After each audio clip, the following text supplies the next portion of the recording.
그 말씀을 읽어도 그냥 읽는 것이 아니라 좀 말씀을 깊이 읽고 싶은 그런 열정을 하나님은 주십니다. 그래서 그 열정을 통해서 하나님은 일을 하시는 거예요. 그 열정이 어떤 때는 이것이 비전으로 바뀌어요. 이게 비전이라는 게 내가 뭘 하고 싶다 그래서 생기는 경우도 있지만요. 사실은 하나님의 비전을 우리에게 넣어주시는 거예요.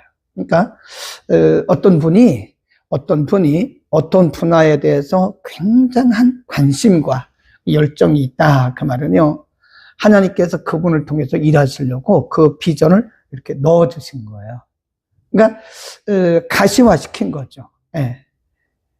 사람의 눈으로 볼 수 있도록 보이지 아니하시는 하나님께서 어떤 사람에게 그런 열정을 넣어주셔서 그것이 이제 비전이 되도록 하시는데 사실 그게 하나님의 열정이고 하나님의 비전이죠. 하나님께서 일하시려고 하실 때 하나님께서 사람을 쓰시는 거잖아요. 그래서 그것이 언제나 우리에게 오는 게 아니고 물론 이제 보통 우리의 생활은 그냥 상식적으로 가요. 일반적으로.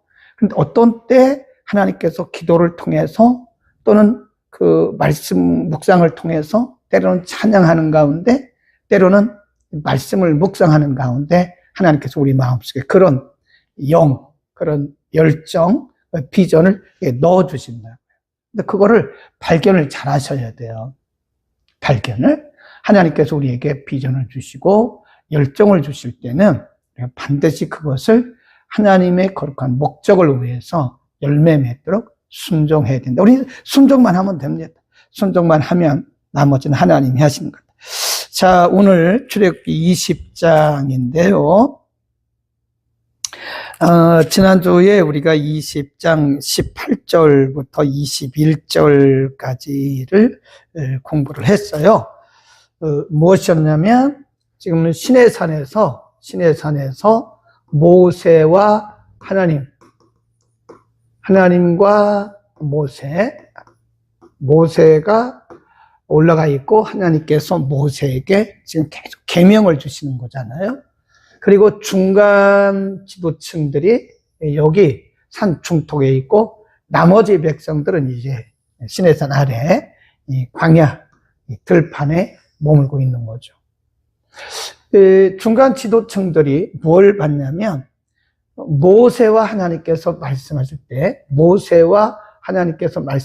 때 하나님께서 임재하심 귀로 들은 건 아니죠. 하나님의 임재의 가시적 현상을 본 거예요. 구름이 빽빽하게 오는 그걸 뭐라 그러냐면 하나님의 임재의 가시적 현상이다. 가시적 현상이다. visible phenomenon 그래요. 하나님은 영이시기 때문에 눈에 보이지 않잖아요. 근데 하나님의 임재는 어떤 가시적으로 우리가 보거나 느낄거나 또는 들을 수 있게 그렇게 어떤 현상으로 임하실 때가 있어요. 현상. 굉장히 중요하죠? 현상입니다. 현상. 우리가 사도행전을 보면 마가다락방에 120문도가 모여있죠. 크지가 않아요. 마가다락방에. 그 120명이 모여서 기도하고 있는데 갑자기입니다. 호련히. 성령의 역사는 불가항력적인 거예요. 우리가 예상한 게 아닙니다. 갑자기 호련히 강한 바람 같은 소리 들리는 거죠. 그 다음에 각 사람의 머리 위에 불의 혀 같은 것이 보였다 그래요. 들리고 보이고. 그러니까 바람 소리 같은 것이 들리고 그리고 불의 혀 같은 것이 눈에 보였다. 시청각적으로 하나님의 역사가 때로는 임한다는 거죠.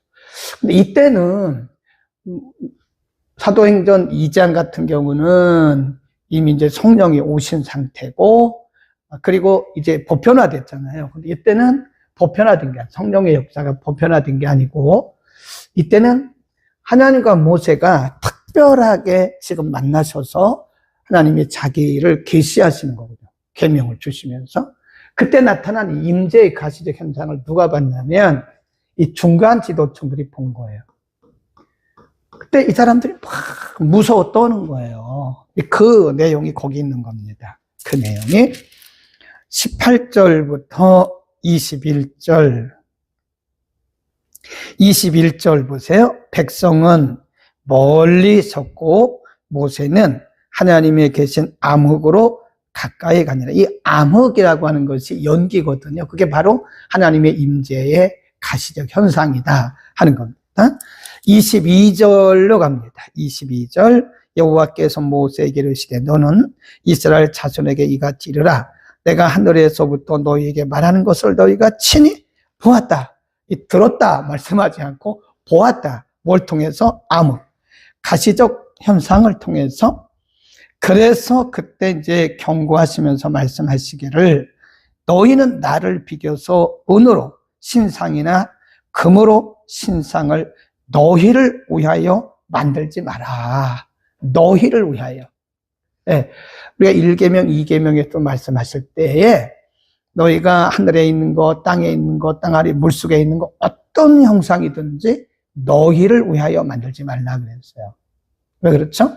하나님은 영적인 존재거든요. 눈으로 보지를 못했어요. 단 뭐만 본 거죠? 임재의 가시적 현상만 본 거죠. 네, 그래서 하나님께서 이 아주 깜깜한 이 음악, 흑암, 깜깜한 뭐라고 그래? 깜깜한 흑암 속에서 가시적 현상만 보여주신 것이지 하나님의 실제를 보여주신 거 아니거든요. 왜 그럴까 하면 인간은 죄성을 가지기 때문에 자기를 위해서 뭔가를 자꾸 만들어요. 그래서 잘못하면 우리 자신의 신들이 있다니까요. 신. 그게 우상이에요. 성경 외에는 어떤 것도 우리 개인의 어떤 주관적인 체험을 그거를 우상화하면 안 됩니다. 굉장히 위험한 거예요. 그게 신비주의입니다. 신비주의. 여기서 임재의 가시적 현상을 보고 우리가 자기를 위해서 어떤 것을 이렇게 만든다면 이게 우상이라는 거예요. 절대 이러면 안 된다는 거예요. 그게 우상, 잘못하면 우리 안에 있는 우상들을 우리가 가지고 있고 우상을 숭배하게 되는 것이다. 그래서 가장 정확한 것은 눈에 보이지 않지만 하나님께서 성경을 통해서 자기를 계시하셨기 때문에 성경만이 가장 정확한 것이다. 이렇게 보시기를 바랍니다. 24절로 갑니다. 내게 토단을 쌓고 그 위에 너희 양과 소로 너희의 번제와 화목제를 드리라. 내가 무릇 내 이름을 기념하는 곳에서 거기 줄급시다. 20장 24절입니다. 출애굽기. 무릇 내 이름을 기념하는 곳에서 내게 강림하여 복을 주시다. 그 임재예요. 하나님의 임재. 그러나 25절 내가 내게 돌로 단을 쌓거든 다듬은 돌로 쌓지 말라. 내가 정으로 그것을 쪼면 부정하게 함이니라. 너는 층계로 내 단에 오르지 말라. 내 하체가 그 위에서 드러날까 함이라. 단을 쌓으라고 말씀하셨어요. 단. 단이란 말은 제단이죠. 제단. 그때는 이제 제사 제도가 있었으니까요. 제사. 단을 쌓는데 뭐 이렇게 이제 짐승을 잡아서 거기다가 짐승을 놔야 되니까 짐승을 놓고 태워서 드려야 되니까 이 단을 쌓으라는 거예요. 이게 뭘로 쌓냐? 돌로 쌓아요. 돌. 그런데 하나님 경고하시기를 사람이 보기 좋은 그런 돌로 하지 말라는 거예요. 다듬은 돌로 하지 마라. 그냥 있는 그대로 하라. 있는 그대로. 다시 한번 보세요. 25절 보면 내가 내게 돌로 단을 쌓거든 다듬은 돌로 쌓지 말라. 내가 정으로 그것을 쪼면 부정함이라. 원래는 이 돌이 있는데 이렇게 원래 돌들이 모가 나 있잖아요. 그러면 그거를 아름답고 부드럽게 하기 위해서 이 청을 대고 망치를 막 때린단 말이에요. 그 부정하다는 거예요. 그 말은 다듬은 돌로 하지 말고 그냥 있는 그대로 원석 원래의 그 돌 원석을 가지고 있는 그대로 하라. 있는 그대로. 네. 우리의 생각과 하나님 생각은 다르죠. 예. 우리는 이왕이면 아름답게 멋있게 돌을 다듬어 가지고 아주 네모 반듯하게 하면 얼마나 보기 좋아요. 근데 그 인위적이라는 거예요. 인위적. 다듬은 돌은 이 다듬지 말라는 것은 하나님께 드리는 예배, 제사는 인위적이어서는 안 된다는 거예요. 인위적이어서는 안 된다. 그러니까 우리가 요한복음 4장에 보면 예수님께서 예배하는 자는 그 앞에 뭐라고 그랬냐면 하나님은 영이시니 예배하는 자가 신령과 진정으로 하라. 그 신령과 할 때 그 신령, 그 말은 이제 성령 그 말이고요. 그 뒤에 있는 진정이란 말이 나와요. 진정. 이 진정이란 말은 진심. 이게 요즘에 번역에는 이걸 뭐라고 번역했냐면 진리로 번역을 했어요.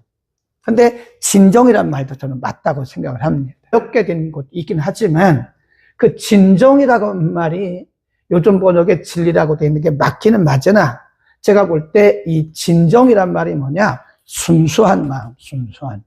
하나님은 영이시기 때문에 예배하는 자들은 다듬지 말아 이거예요. 인위적으로 하지 말라 이거예요. 그냥 나의 있는 그대로 순수하게 나의 있는 모습 그대로를 드리는 거예요. 우리가 찬송가에 그것도 있잖아요.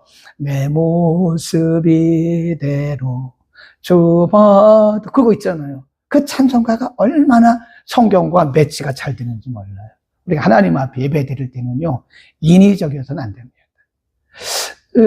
그리고 우리가 기도할 때도요, 물론 대표 기도는 조금 개인 기도 좀 다르긴 하죠. 그럴 필요는 없다, 이게. 하나님 내게 주신 대로, 있는 그대로, 내 모습 이대로 드리는 것을 하나님이 원하신다. 아시겠죠? 그래서, 돌로 단을 쌀 때는 다듬은 돌로 하지 말고 있는 그대로 하라. 그 말은 있는 그대로 우리의 중심을 들여서 진심 어리게 드려라. 그런 얘기고요. 26절에 보면 단을 쌌는데 제사장에게 하는 얘기예요. 이 단을 쌌어요. 단을 쌌는데 원석을 가지고 단이 이렇게 얕은 게 아니죠. 단이 높은데 제사장이 여기에 단 위에 짐승을 놓고 짐승을 태우고 제사를 드리기 위해서 이제 오르내릴 거 아니겠습니까? 네, 오르내릴 때 이게 하체가 드러나지 않도록 하라는 거예요. 하체가 드러나지 않도록 하라. 그 말은 인간의 그 뭐라 그럴까요? 허점? 인간의 그 허물. 그래서 우리가 보면 제사장들은요 고의를 입어요. 고의라고 하는 것은 제사장의 복이 있잖아요. 그리고 속바지를 입고 하체가 드러나지 않도록 오르내린다. 그것은 뭐냐면 거룩을 상징합니다. 거룩한 제사장. 우리가 어떤 일을 하더라도 거룩한 모습으로 해야 된다 하는 것을 말하는 거죠. 자, 그 다음에 21장으로 갑니다. 21장에서는요, 주로 이제 21장부터는 20장에서는 10계명이잖아요. 10계명. 21장부터 계속 나오는 것이 21장, 22장, 23장, 24장 계속 이어서 이제 그 모세에게 하나님께서 성막 제도를 주시고 25장이거든요. 그 전까지 나오는 것이 뭐냐면 10계명을 기본으로 해서 주석한 거예요. 주석. 해설.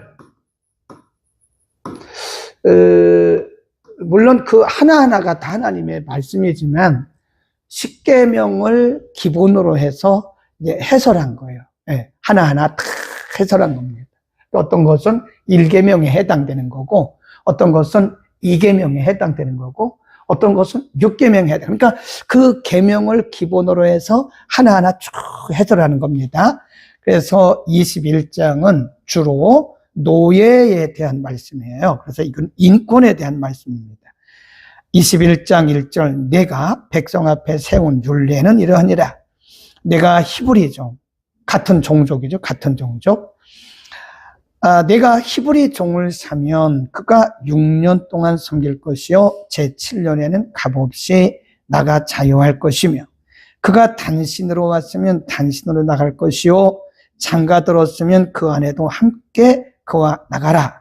상전이 그에게 아내를 주므로 그 아내가 자녀가 낳았으면 그 아내와 그 자식들은 상전에게 속할 것이요 그는 단신으로 나갈 것이다.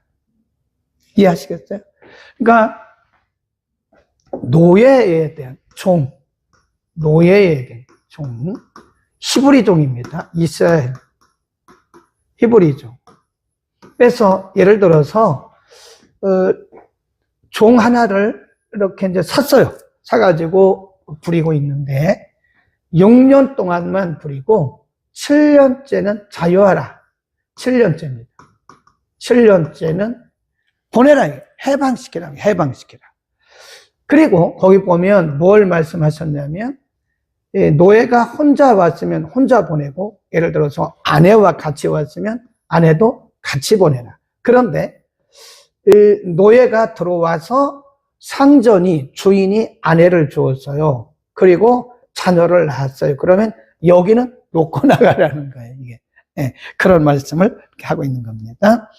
6절 상전이 그를 데리고 재판장에게로 5절부터 봐야 되겠어요. 종이 진정으로 말하기를 내가 상전과 내 처자를 사랑하니 나가서 자유하지 않겠노라 하면 상전이 그를 데리고 재판장에게로 갈 것이요 또 그를 문이나 문술주 앞으로 데리고 가서 그곳에다가 송곳으로 그 귀를 뚫을 것이라. 그가 영영이 그 상전을 섬기리라 그랬어요. 근데 이 노예 중에 하나가 7년이 됐는데도 6년 하고 이제 7년이 됐으면 법적으로 자유한 거잖아요. 근데 종이 말하기를 저는 우리 상전 우리 주인님을 사랑하기 때문에 저는 계속해서 주인님을 섬기겠습니다. 그러면 그 말만 듣고 그냥 하라 그러지 말라는 거예요. 어떻게 하라는 거죠? 이 종을 재판장에게 데려가라. 재판장에게 들어가서 재판장 앞에서 분명히 이것을 오늘날로 말하면 공증이에요. 공증. 우리 법원 앞에 가면 공증 사무실이 있습니다. 그 변호사가 사인하면 변호사가 책임을 지는 거예요. 그러니까 예를 들어서 A라고 하는 사람과 B라는 사람이 어떤 계약을 했어요. 근데 서로 우리 뭐 믿으니까 괜찮아. 뭐 계약서 쓸 필요 없어. 그러면 안 된다는 계약서 쓰고 이 쓴 계약서를 가지고 변호사 앞에 가서 공증하잖아요. 똑같은 원리라는 거예요. 재판장 앞에 가서 이 사실에 대해서 재판장에게 말하고 거기서 공적으로 인정을 받으라. 그리고 나서 하는 것이 뭐냐면 이 귀, 여기도 귀가 있겠죠? 이 귀를 송곳으로 뚫으라 이게.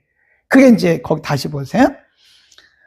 귀를 뚫을 것이라 그가 영영이 그 상전을 섬길 것이다. 그래서 여기 귀고리, 오늘 하는 귀고리는 이제 우리가 뭐 아름다운 그 미용으로 하지만 사실은 그때는 종들이 상전에 대한 어떤 내가 평생 당신에게 속겠습니다라고 하는 표라는 거예요. 귀속. 나는 당신의 소속입니다 라고 하는 귀속의 상징으로 귀를 뚫고 거기다가 이렇게 표를 했다는 거예요. 그 보면 지금도요, 아프리카 원주민들을 보면요, 이렇게 귀가 이렇게 뚫려 있어요. 이렇게. 그게 뭐냐면, 요런 데서 유래를 한 것이다. 그러니까 우리가 이렇게 보면요, 은혜라고 그래서 모든 것이 은혜예요. 그냥, 그냥 우리 뭐 서로 믿는 사이에 뭘 그런 거 합니까? 주고받습니까? 이게 아니라는 거예요. 하나님도 인간의 연약함을 아시기 때문에 무슨 일이든지 정확하게 하는 거예요. 정확하게. 그래서 오늘날로 말하면 이렇게 서류를 남기고 서류를 남겼으면 반드시 공적인 변호사 앞에 가서 공증을 받아서 두는 것이 맞다보다는 정확하게 이렇게 하는 것이 좋다. 성경의 원리라는 거예요. 자, 그 다음에 쭉 내려갑니다.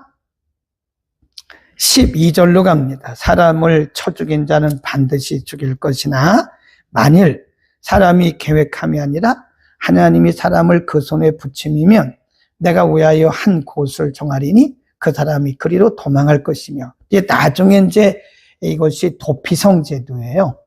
사람이 그 이웃을 짐짓 모살하였으면 너는 그를 내 단에서라도 잡아 죽여라.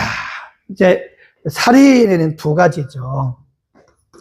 짐짓, 그 말은 의도적으로 죽인 거예요. 그러니까 어떤 사람들은 의도적 살인이 있다고요. 여기는 반드시 죽이라는 거예요. 심지어는 이 제단에, 단에까지 올라갔더라면 끌어내서라도 죽이라는 거예요.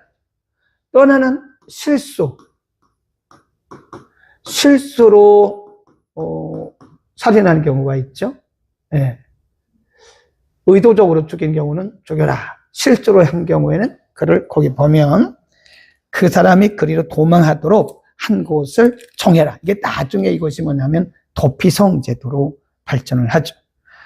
이것은 생명의 이 살인 제도는요, 사람을 죽이려고 하는 것이 목적이 아니라 타인의 생명을 존중하라는 거죠.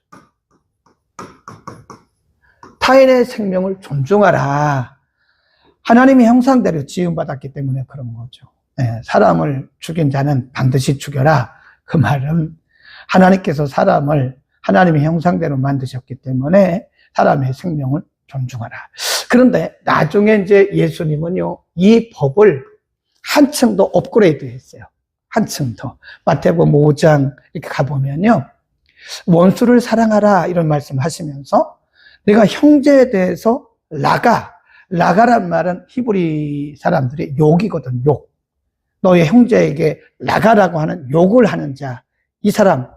그리고 여기에 대해서 한층 더 또 업그레이드 한 사람이 누구냐면 예수님에게 배웠던 사도 요한입니다.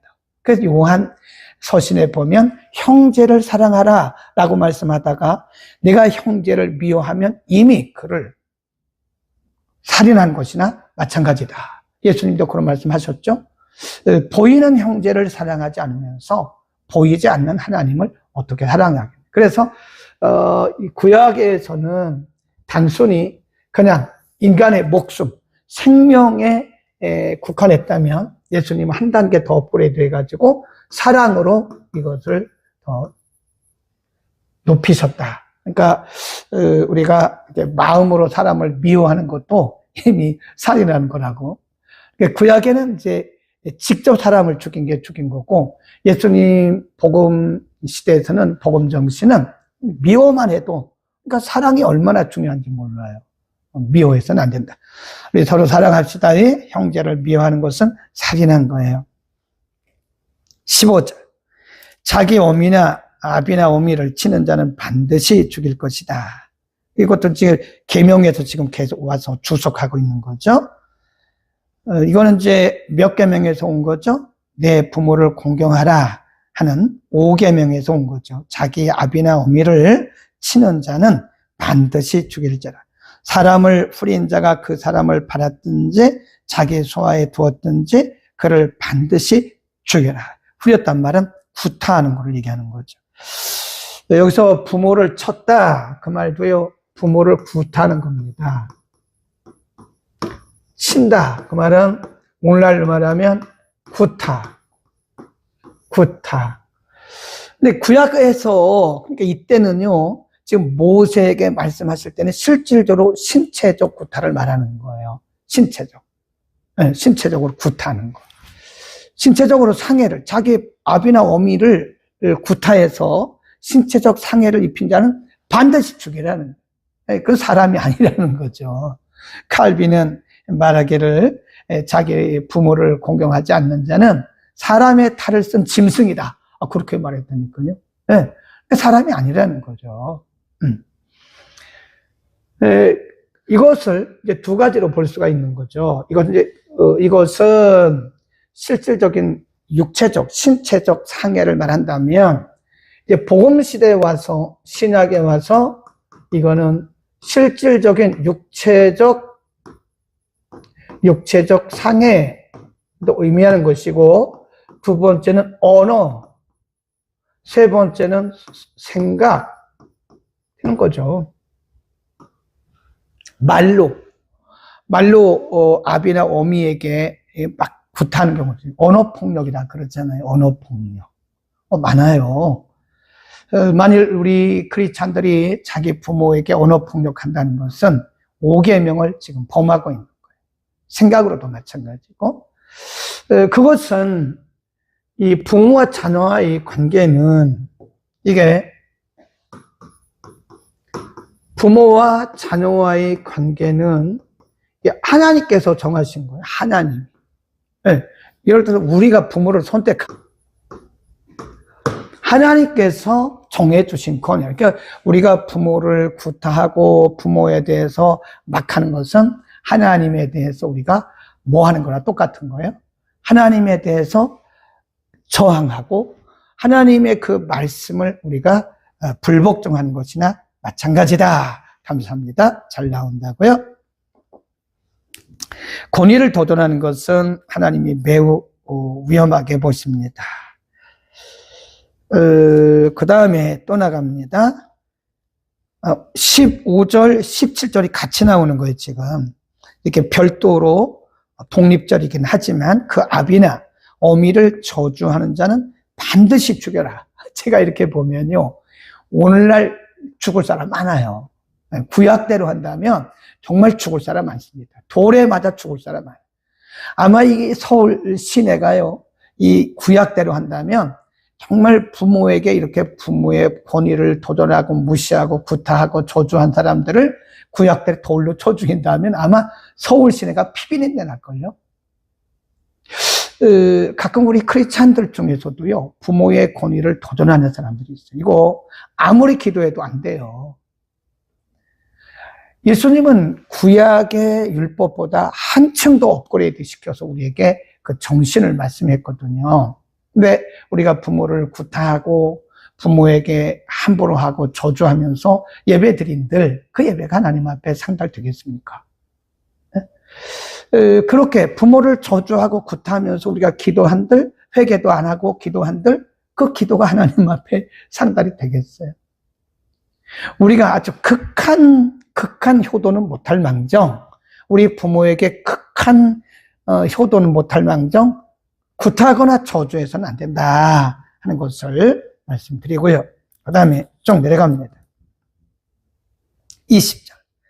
사람이 매력고 남종이나 여종을 쳐서 당장에 죽으면 반드시 형벌을 받으려니와 그가 1이나 2를 연명하여 형벌을 받으리니 그는 상전에 금전. 그러니까 종에 남종이든지 여종이든지 죽였을 경우는 반드시 형벌을 받아야 된다. 그게 뭐죠? 인권 존중인 거예요. 인권. 비록 그들이 종이라 할지라도 함부로 죽이거나 상해를 입히지 마라 그 말이에요. 그건 뭐냐면 인권을 존중해주라. 생명도 존중하고 인권을 존중하라 그 말이에요. 왜 그럴까요? 인간은 다 하나님의 형상대로 지음받았어요. 사람 아래 사람 없어요. 사람 위에 사람 없습니다. 사람은 다 하나님의 소중한 하나님의 형상대로 지음받은 사람이다. 아멘. 그래서 우리가 사람들을 무시하고 교만한 것은요, 제가 볼 때 성령 받은 사람이 아닙니다. 성령의 사람들은요, 사람을 존중할 줄 알아요. 네. 사람을 존중하고 귀하게 여길 줄 알지요. 네. 이게 참 중요하다고 저는 생각을 해요. 어떤 사람이 교회에 와서는 아주 예배를 잘 드린대요. 그리고 방언도 한대요. 근데 집에 가서는 부모에게 막 하는 거예요. 부모를 학대하고 말로 언어폭력을 하고 부모를 구타도 하고 제가 볼 때 그것은요 언밸런스 신앙이다 하는 겁니다. 쭉 내려갑니다. 그 26절에 종에 대한 얘기가 또 나와요. 그 다음 28절로 갑니다. 소가 남자나 여자를 받아서 죽이면 그 소는 반드시 돌에 맞아 죽을 것이요 그 고기는 먹지 말 것이고 임자는 형벌을 면하려니와 소는 본래 받는 버릇이 있고 그 임자는 그로 인하여 경고를 받았으되 단속하지 아니하므로 관리하지 아니하므로 남녀간에 받아 죽이면 그 소는 돌로 쳐 죽일 것이고 임자도 죽여라. 임자도 그 소 임자도 죽여라. 그리고 나중에는 배상을 하라. 그래서 그게 뭐냐면 이웃에 대한 책임입니다. 책임. 소가 있어요. 소. 소는 내가 그 소의 주인입니다. 근데 소의 주인이 소가 그런 버릇이 있는 줄 알면서도 소를 단속하지 않았어요. 단속하지 않았어요. 이 단속이란 말은 관리죠, 관리. 소를 단속하지 않아가지고 이 소가 사람을 받아 죽였어요. 그러면 소도 죽이고 주인도 죽이라는 거예요. 그 말은 이웃에 대한 우리의 책임을 의미해요. 그래서 이웃에 대한 우리의 책임이 이웃의 목숨이나 재산을 관리하고 보호해야 할 책임이 우리에게 있다라고 하는 것입니다. 그 다음에 33절로 갑니다. 사람이 구덩이를 열어두거나 구덩이를 파고 덮지 아니하므로 소나 나귀가 거기에 빠지면 그 구덩이 주인이 잘 조처하여 짐승의 임자에게 돈을 줄 것이요 죽은 것은 그의 차지가 될 것입니다.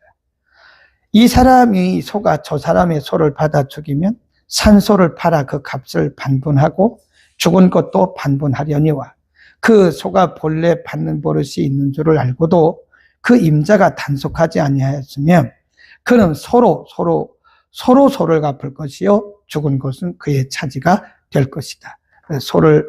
소가 빠진 경우 또 소가 사람을 받는 경우 그러니까 이것은 다 우리에게 뭘 의미하냐면 사회적 상호 책임과 의무를 의미하는 것이다. 서로 간에 책임과 의무가 있는 거예요. 예를 들어서 우리 자녀들, 짐승은 아니지만 현대적으로 말한다면 우리 자녀들을 잘 관리하지 못해가지고 우리 자녀들이 상당한 다른 사람들에게 상당한 손해를 입혔어요. 그건 부모의 책임이라는 거예요. 부모의 책임입니다. 우리나라 형법에도 그렇게 나와 있어요. 부모가 반드시 책임을 져야 합니다. 미성년자일 때는 부모가 책임을 지고 이제 성령이 되었을 때는 이제 본인이 책임을 지게 되는데 구약에서는 어쨌든 부모의 책임이 크다. 이제 그런 거를 보면 우리는 사회적인 동물이기 때문에 상호 간의 책임과 의무가 있다 하는 거죠. 나만 잘해서 되는 것이 아니라 다른 사람들을 보호해야 할 책임과 의무가 있다. 아멘. 그것이 성숙한 성도인 겁니다. 22장으로 갑니다. 배상에 관한 법. 사람이 소나 양을 도적질하여 잡거나 팔면 그는 소 하나에 소 5입니다. 5. 5배로 갚고 양 하나에 4배로 갚아라. 도적이 뚫고 들어옴을 보고 그를 쳐 죽이면 그 피 흘린, 이거 정당방이라고 그래요. 정당방. 피 흘린 죄가 없으나 해돋은 후이면 피 흘린 죄가 있으리라. 도적은 반드시 배상할 것이나 배상할 것이 없으면 몸을 팔아 그 도적질한 것을 배상할 것이다. 도적질한 것이 살아 그 손에 있으면 소나 나귀나 양을 물온하고 갑절을 배상하시라. 5절 보세요. 5절. 사람이 밭에서나 포도원에서 먹이다가 그 짐승을 놓아서 남의 밭에서 먹게 하면 자기 밭에 제일 좋은 것과 자기 포도원에 제일 좋은 곳으로 뭐 하래요? 배상하라. 네, 배상하라. 그러니까 단속하라는 거예요. 단속. 의도적으로 그렇게 해서도 안 되고 또 내가 단속하지 못해가지고 어떤 피해를 보게 했을 때는 거기에 대해서 반드시 배상을 해야 된다라고 하는 이웃의 재산도 우리가 보호해야 된다고 하는 보호의 책임을 가르치고 있는 거죠. 6절입니다. 불이 나서 가시나무에 미쳐 낯가리나 거두지 못한 곡식이나 전원을 태우면 불러온 자가 반드시 배상하라. 상대방의 이 이웃의 재산을 우리가 잘 보호해야 할 책임을 말씀합니다. 10절로 갑니다. 10절. 사람이 낙이나 소나 양이나 다른 짐승을 이웃에게 맡겨 지키게 하였다가 죽거나 상하거나 몰려가도 본 사람이 없으면 두 사람 사이에 맡은 자가 이웃의 것에 손을 대지 아니하였다고 여호와께로 맹세할 것이요 그 임자는 그대로 믿을 것이며 그 사람은 배상하지 아니할 것이다. 이런 이제 배상의 책임을 말씀하고 있는 거예요. 배상. 이것은 뭘 의미하는 거죠? 이웃의 재산 보호의 책임과 의무가 있다. 그러니까 우리가 나만 잘해서 되는 게 아니라는 거죠. 나만 잘해서 되는 것이 아니라 다른 사람도 보호해야 할 책임이 우리 가운데 있는 것이다. 자, 이제 16절부터는요, 도덕법입니다. 도덕법. 종교적 도덕법. 굉장히 중요한 거예요.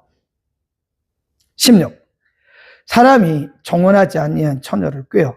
그러니까 그 미혼녀죠. 처녀를 꾀어 동침하였으면 빙패를 들여 반드시 그를 아내로 삼을 것이다. 만일 그 아비가 그로 그에게 주기를 거절하면 그는 처녀에게 빙패하는 일례로 돈을 낼 것이다. 저는 이런 걸 보면요, 하나님께서 이 시대를 벌써 아신 것 같아요. 그래가지고 미리 말씀하신 것 같아요. 인정하는 부모들도 있대. 이걸 인정합니까? 큰일 났어요. 큰일 났다. 하나님의 말씀에 아주 도전하는, 하나님의 창조 질서를 깨뜨리는 그런 일들이 있다는 거예요. 우리는 이런 거, 부모들이 혹시 여러분의 자녀들이 이런 거 얘기 꺼내면요, 정말 이거 목숨 걸고 막아야 됩니다. 이건 비성경적이라는 것을 얘기를 해줘야 되고요. 그런 얘기입니다. 그 다음에 8절 보세요. 너는 무당을 살려두지 말라. 8절, 무당. 이 무당이라고 하는 것은요, 구약에도 하나님의 백성의 거룩한 삶을 가르치면서 신접한 자,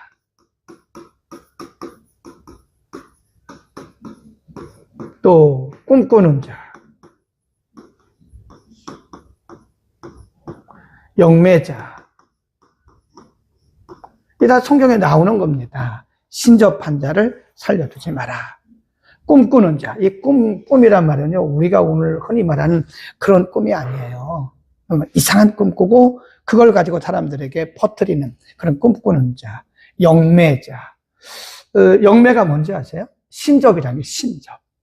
틀림없이 이 신접한 자라고 하는 이런 단어, 이런 말씀이 나오는데 이게 영매자예요. 이 귀신의 영에 이렇게 접속된 겁니다. 여러분 그런 거 보셨어요? 어떤 사람이 귀신의 소리를 들어요. 꼭 귀신 보는 사람도 있다니까요. 귀신 소리를 듣습니다. 야, 지금 저쪽에 누가 온단다. 다 알려준대잖아요.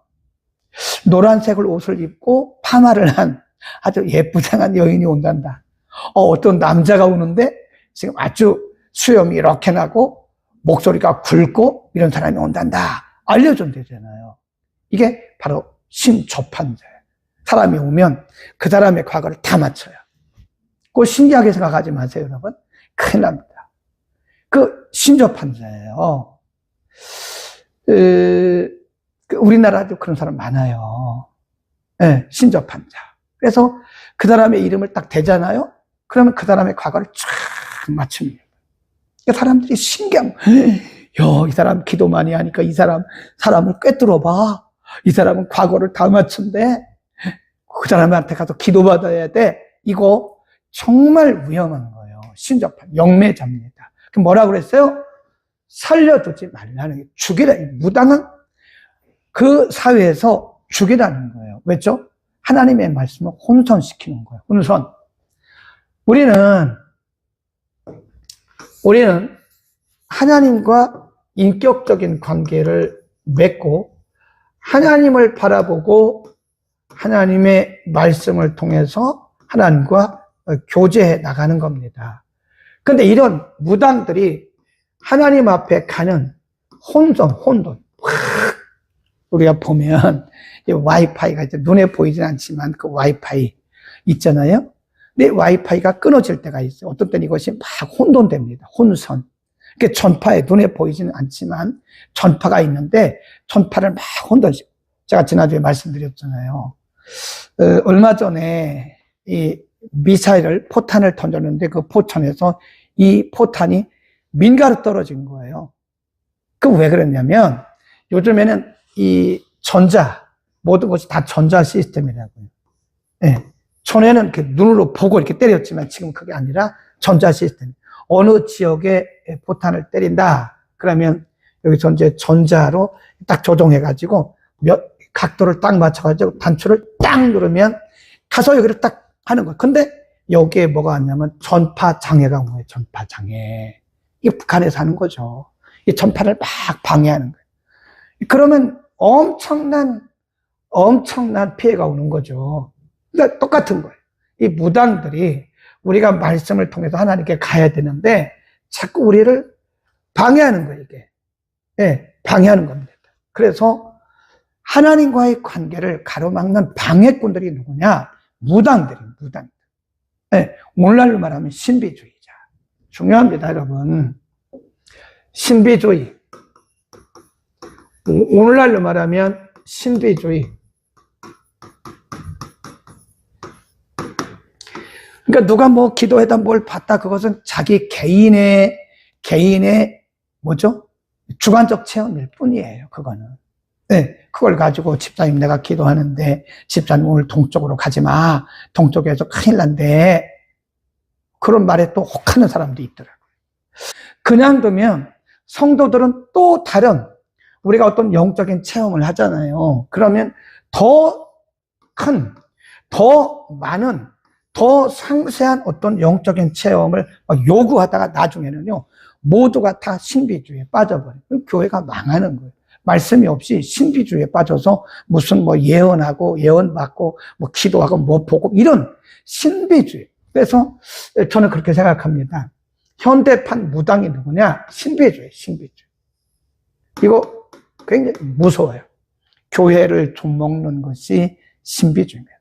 그래서 우리가 이 시대는요, 건강한 신앙을 가져야 돼요. 건강한 신앙이 뭘까요? 말씀 중심의 신앙입니다. 아멘. 말씀 중심의 신앙을 가야 돼요. 이 균형을 잘 맞춰야 돼요. 여러분, 우리가 영적인 세계가 있는데, 그거는 말씀 안에서 말씀 중심으로 가야지, 말씀을 떠나서 막 무당들처럼 뭐 맞추고 뭐 예언하고 그런 것들은 절대 하지 말아요. 절대 하지 말아요. 그러면 구약시대의 무당과 같이 돼서 죽는 것이다. 그래서 무당을 살려두지 말라 그런 거예요. 이해하시겠어요? 그러니까 우리 교회가 건강하려면 균형을 맞춰야 돼요. 말씀과 기도와 말씀. 너무 기도만 하는 사람들은 신비주의에 빠집니다. 또 너무 말씀하는 사람들은 또 메말라요. 감정이 없어요. 사람들 비난하고 비판하고 막 이럽니다. 그러니까 우리는 말씀과 기도가 이렇게 잘 균형을 이루어야 건강한 신앙이다. 아멘. 참 우리나라는 그래도 감사한 게요. 한동안 그런 막 있어요. 네. 우리가 언론 볼 때 이것이 제자 훈련 같은데 그 속에 들어가면 신비주의자더라고요. 신비주의예요. 그 뭐라고 제가 말은 못 하겠는데 그런 게 있습니다. 이 겉으로 볼 때는 굉장히 아주 정확한 이 뭐랄까 제자 훈련이라든지 이런 영성 훈련인데 그 속에 들어가니까요 신비주의더라고요. 그런 게 굉장히 많아요. 조심해야 됩니다. 자, 무당을 살려두지 마라 그런 말씀을 했고요. 그 다음에 19절 짐승과 행음하는 자는 반드시 죽여라. 이 짐승과 행음한다. 짐승과 성관계를 하는 거예요. 이게 됩니까? 있다니까요. 그 당시에도 있었다. 그 당시에. 그래서 이거를 뭐라 그러냐. 수간. 짐승과 성관계를 한다 그래서 수간. 큰납니다. 그 다음 20절 여호와 외에 다른 신에게 희생을 드린 자는 멸할지니라. 너는 이방 나그네를 압제하지 말며 그들을 학대하지 말라. 너희도 애굽 땅에서 나그네 이었었음이라. 너는 과부나 고아를 해롭게 하지 마라. 내가 만일 그를 해롭게 함으로 그들이 내게 부르짖으면 내가 반드시 그 부르짖음을 들을 것이다. 나의 노가 맹렬함으로 거기 보면 너의 아내는 과부가 되고 너희 자녀가 고아가 된다 그 말이죠. 내가 너의 생명을 취할 것이다. 겸손해야 돼요. 우리는 긍휼을 베풀어야 됩니다. 이게 긍휼의 삶을 가르치는 거예요. 긍휼의 삶. 고아, 나그네, 또 과부. 이게 뭐라 그러니까 이분들을 사회적 약자라 그래요. 사회적 약자를 홀대하지 말라는 거예요. 함부로 하지 말라는 거예요. 오히려 이들을 위해서 긍휼을 베풀라는 거죠. 그 뒤에 또 나오지만 우리가 곡식을 떨 때에 한 모퉁이를 남겨두고 또 과일을 추수할 때에 한 모퉁이를 남겨두어서 이 사회적 약자들이 먹도록 하라. 제가요, 외국인들을 많이 대하잖아요. 그런데 성경적 관점이 비교적 많이 이렇게 발달된 그런 나라 보면요, 다 그런 건 아닌데, 그 나라라고 다 그런 건 아니에요. 근데 그 나라에 보면 희한한 헌금이 있더라고요. 그게 뭐냐면 a loving offering이라고 그래요. 사랑의 헌금.